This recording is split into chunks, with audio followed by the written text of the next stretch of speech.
Hey everyone, I hope you're having a wonderful week. I've been talking to quite a few people, and one of the biggest issues is that there's some kind of discombobulation, some kind of a reorientation in their mind, kind of foggy, everything kind of in that shift. And I have to say, it's going to strike all of us, whether we want it to or not. So that got me to thinking about how life works and, of course, why do we go through these shifts? Well, the obvious answer is to grow in consciousness. Years, centuries ago, um, the most learned person in the village was the priest or the religious leader and the lord or baron that owned that land. They were often given more in the way of training, education, whereas the normal farmer, they had to learn how to grow food. Or the uh, metalsmith had to learn how to forge metal. So they didn't have time to learn the finer reading, writing, and arithmetic that we're so blessed to have today. And one of the things that I really thought about was, if they didn't know how to count, when they went to go sell their cows or their sheep, um, they could think they're getting the price for 5 sheep when they're being paid the price for 3 because they couldn't count. So they had to devise ways so that they wouldn't cheat. And the same with the bushels and of corn or whatever when they took it in, unless they sold it directly in the village to the people. So we finally started realizing that we had to start educating ourselves. Well, as we know, if the priest was the most learned person, then he was revered because he was so smart. So people would take their problems to him. Well, this created the dialogue of, I know what you did last night. And fear started seeping in because, admitted, our religious leaders can be um, especially back then, they can be kind of greedy and controlling and manipulative, and they would use that information if they weren't of a good person, if they didn't have good character, they would use it to hold power over the people in the village, get some of the finest cuts of meat or some of the best mead. And when we think about that, we think, oh gosh, it was so terrible for them. Well, I'm going to ask you, is it any different today than it was then?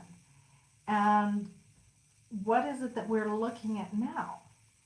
So, education is one of the most important tools for spiritual progression. Hey, Pat.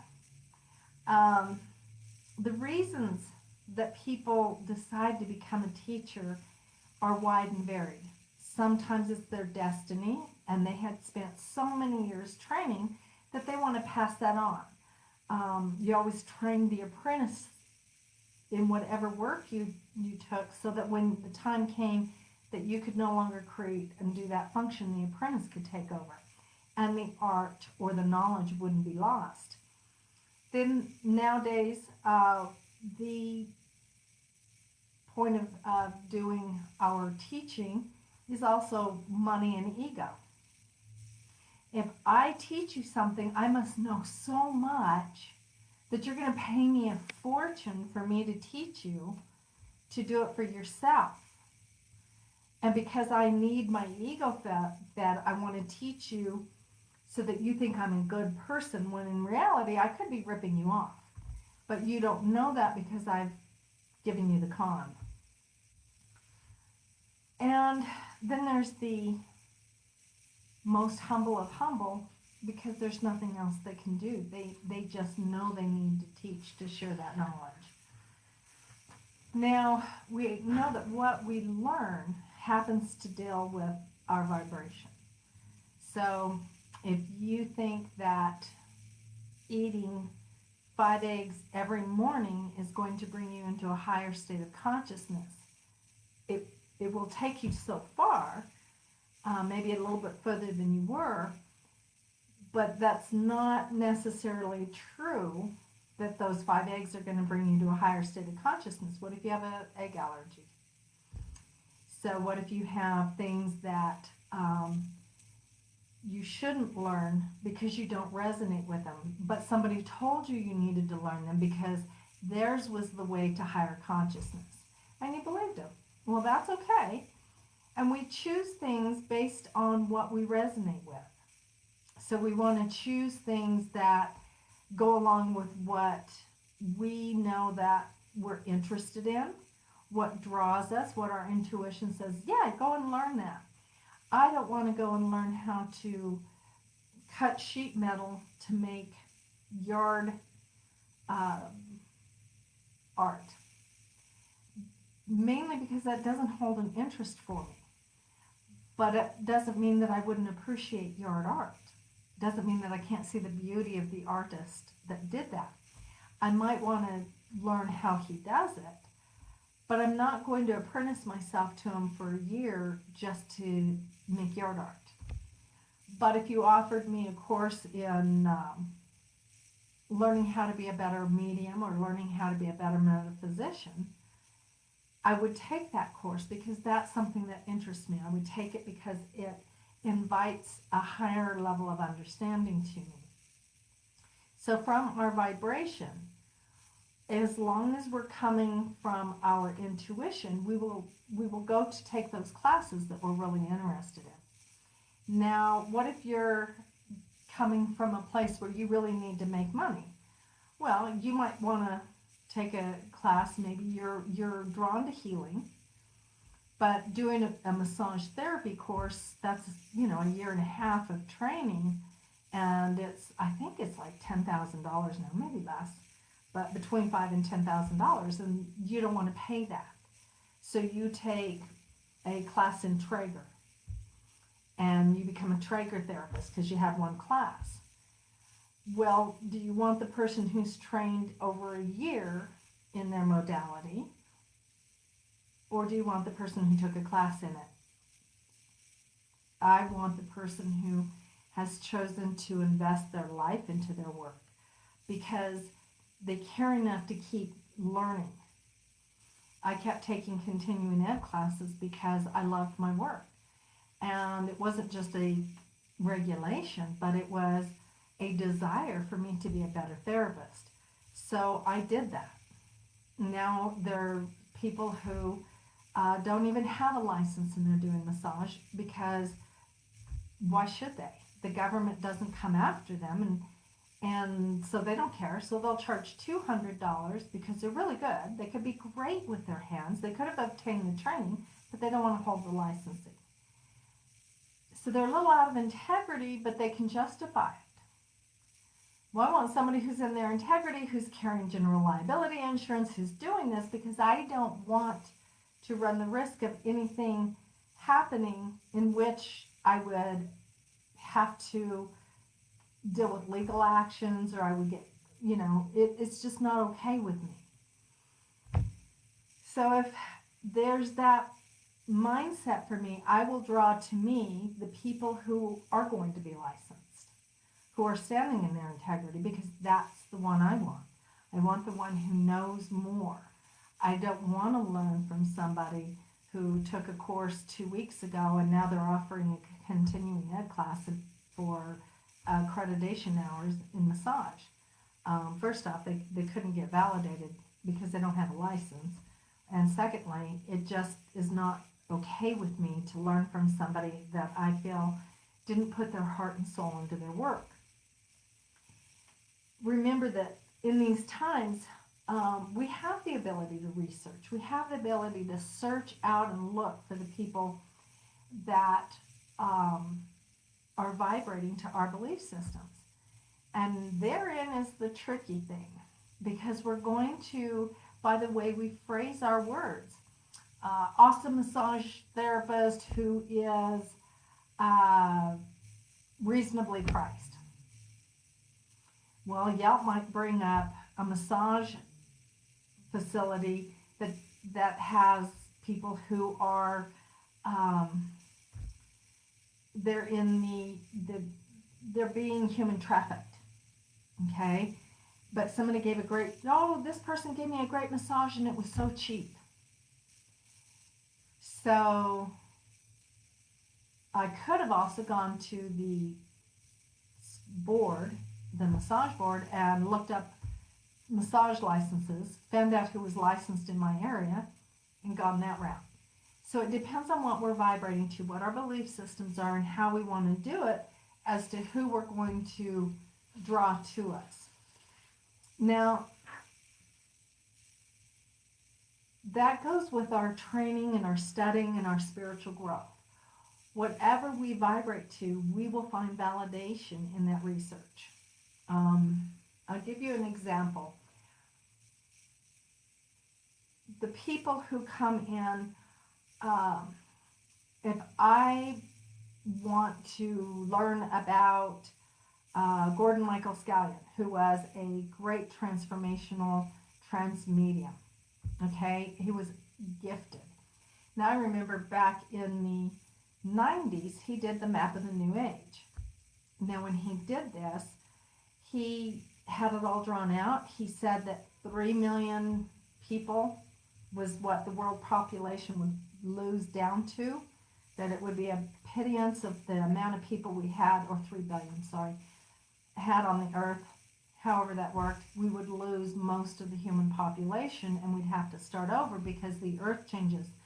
The volcanic eruptions, the earthquakes, hurricanes, tornadoes, pestilence, famine, fires, drought, all of these things were going to decimate our earth. And you can see it happening slowly. And he didn't give a time frame, but it kind of lent itself to thinking that it would happen over a course of 10 years, and all the old, nasty, ugly, angry people would die, and we'd be left with nirvana. Well, I was young, and I thought, I can't wait for these changes, because I wanted that nirvana so badly that I was willing to believe that it was going to be this cataclysmic change, and I would be one of the ones that made it through, strangely enough. Because we don't go, oh, we're going to be the ones that die. We're going to be the ones that give up because we're such horrible people. No, we all have a sense of self that's called the survival instinct, so we don't die. Everybody else dies. Same with Y2K. Remember that? It was this great big pump of information, and there was going to be riots in the street. People were going to be looting. Keep your kids safe at home. Don't go out for New Year's, because everything was going to shut down. The whole grid was going to go, the electrical grid. The water wasn't going to run. We were going to be in dire straits. And people feasted on that information. They ran out and they got batteries, they got generators, they got all stocked up, they're all ready to go, and it didn't happen. Well, we're kind of in that same mindset again. I heard thought processes that say anarchy is going to come in as soon as the ETs make their showing this year, and that there's going to be a change in government, and martial law is going to be created, and all the people who did one thing, they took the vaccines, were going to be sent to a learn how to lose your fear calibration recertification camp. And people are waiting for this because somebody has them believing this. Now that's where we draw to us what we vibrate. Because people who don't take the vaccine, they have just as much fear sometimes, I think, because they're afraid of what the vaccine will do to them. And on the other hand, you got the people who took the vaccine because they're afraid of getting COVID. So fear is kind of a common denominator here, but we only see it from our vantage point and what we want to believe. Do you see where I'm kind of going with how we are learning, how we choose our mentors, our teachers. We have to really look to see, are we getting somebody who's validating our belief system, or are we getting somebody who is validating our emotional response? Are we drawing to ourselves people who um, are going to help us move through it and see that at the end of the day, both are right? Because people are choosing for themselves what they need to do, and we should quit arguing. We should quit holding judgment. We should quit being angry at somebody for not doing things the way we want them to do. So that brings us back to education, taking classes. Who needs to take classes? All of us. There's not one person that doesn't benefit from hearing some information, whether you believe it or not. It doesn't matter, because you're going to learn something from it. You're going to either learn that your belief, your truth, was the right thing to believe, or you're going to learn that it's not, and you change in a way and it helps you grow in another way. Either way, you're going to grow because you subjected yourself to somebody else's information. So how can you tell if you're benefiting? You're going to let go of beliefs that no longer serve you. You're going to come into a sense of peace. You're going to redefine the beliefs that do serve you. You've lost the fear over what it is that you think that you're supposed to have known or should know or didn't know. More importantly, you're not believing in the 3D concepts to make your world happen. So in other words, if your teacher is teaching you about politics and how the politicians are evil, or the politicians are super great, or whatever it is, if they're bringing politics into it, politics is the lowest form of spiritual discourse. So that's probably not something you want to deal with, okay? You have the right to make up your own mind, do your own research, and do your own study. It should not be indoctrinated into you or placed there by fear. And it shouldn't be even a conversation in anger. If people are angry about it, if they're still angry, then that's something they need healing with. And sometimes you have to step away from that, and that's okay too. If what they're teaching you is to get even, or you're hoping to get even by learning something. So if I wanted to become a better medium, it's not because I want to be a better medium than some friend of mine. It's because I want to serve the people that come to me for that type of work. So it could also be for ego, vindication, or justification. See, I told you I was good. I'm the best there ever is. I am who you need to listen to because I know everything, because I took this class. Doesn't mean we always learn from it. The signs that you're not growing is, remember, waiting in anticipation for the earth changes to make your world a better world, or waiting for the extraterrestrials to come down and change our life here. That's pretty clear indication that you're sitting on your laurels.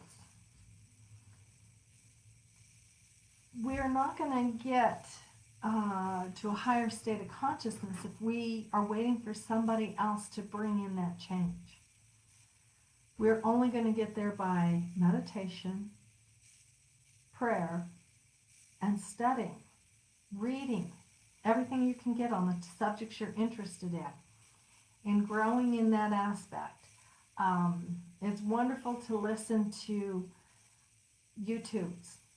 I have a girlfriend who gets information from YouTube, but she is going to get YouTube information that validates her belief, because that's what they show you what your algorithms from what you put in there is going to show you what you're interested in.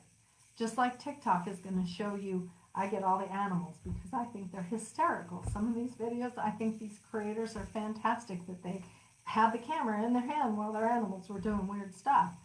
I don't do that. I have two very phony animals, but I don't take my camera out to wait to see if they do something and waste tons of my time doing it. But I love the people who do. Um,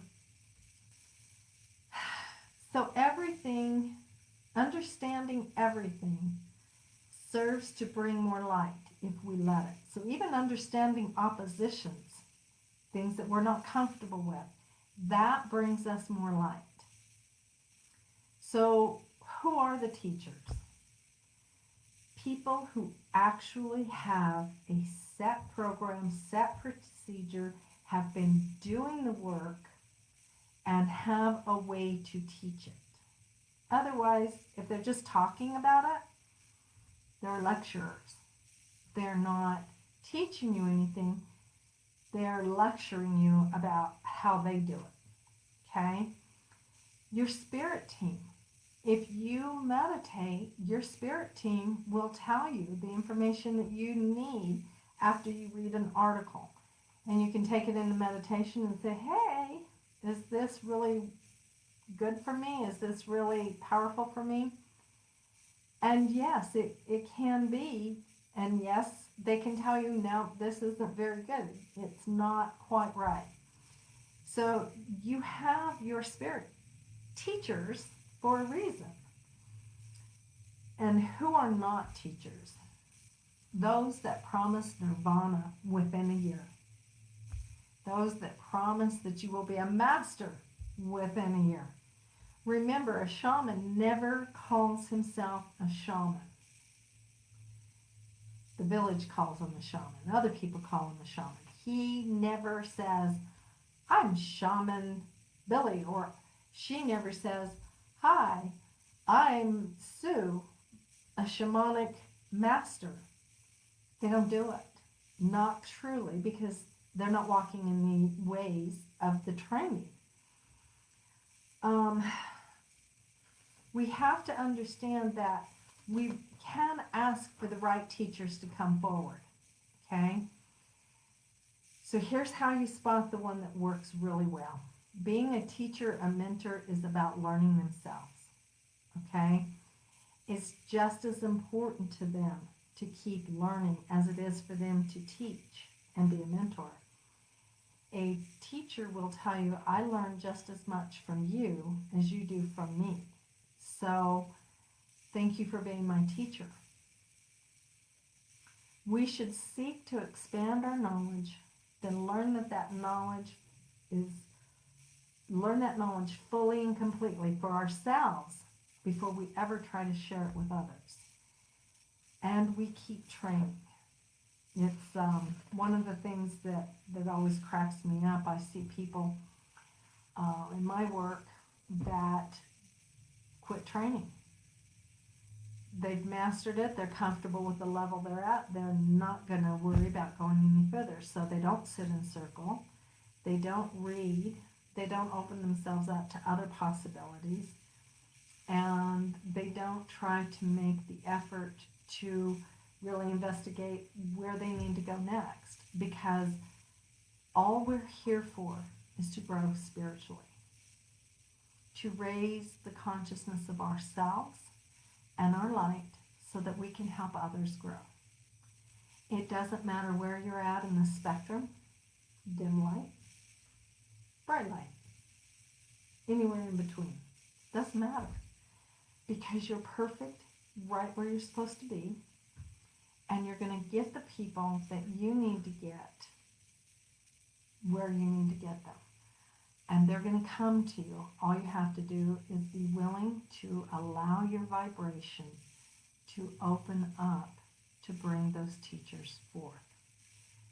All it means is that you should ask your spirit guide to bring to you those people who hold the vibration from which you can learn best from. So I hope that's of interest to all of you. I wish you a very wonderful weekend. It looks to be beautiful here in Albuquerque, so I'm looking forward to it. I wish you much light and love. Bye now.